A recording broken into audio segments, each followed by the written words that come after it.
This is a photoelectric effect problem. We're told that the work function of the metal involved is 2.28 eV.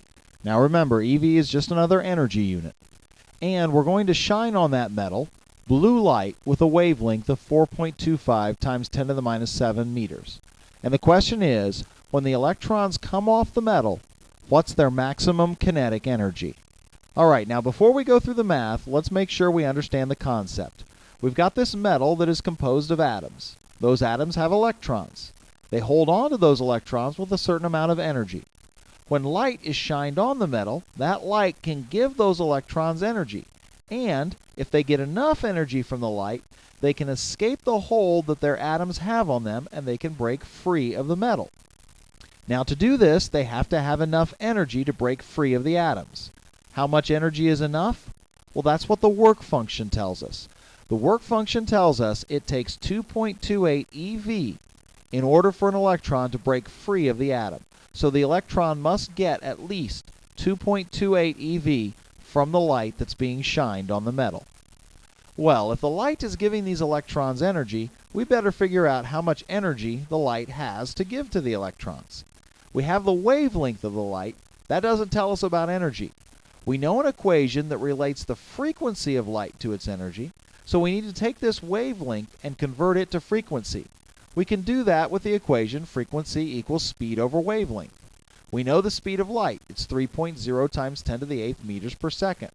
The wavelength is 4.25 times 10 to the minus 7 meters.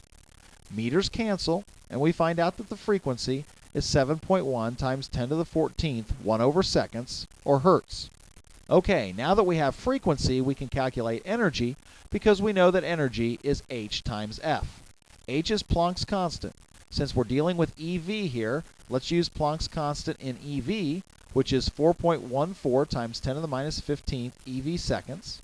And then the frequency we just calculated to be 7.1 times 10 to the 14th 1 over seconds. Seconds cancel, and we find that the energy is 2.9 eV. Is this our answer? Well, no, not quite, because the question asks what's the maximum kinetic energy the electrons have once they leave the metal. This is how much energy each photon has. Now, when a photon gives all of that energy to the electron has to spend a certain amount of energy escaping the metal. How much energy does it have to spend? Well, that's the work function, 2.28 eV. So, if a photon gives 2.9 eV of energy to an electron, the electron will lose 2.28 of it just getting out of the metal. The rest will be the kinetic energy that the electron has. So the maximum kinetic energy that an electron can have is the amount of energy the photon gives it, 2.9 eV, minus the energy it has to expend escaping from the metal, 2.28 eV. That works out to 0.6 eV. Notice that because of significant figures, I can only report the answer to the tenths place because we're subtracting here, and the least precise number, 2.9, goes out to the tenths place. So the maximum kinetic energy that an electron can have after it has left the metal is 0.6 eV. Now there will be some electrons with less than 0.6 eV of energy because sometimes when a photon collides with an electron, it won't give all of its energy to the electron.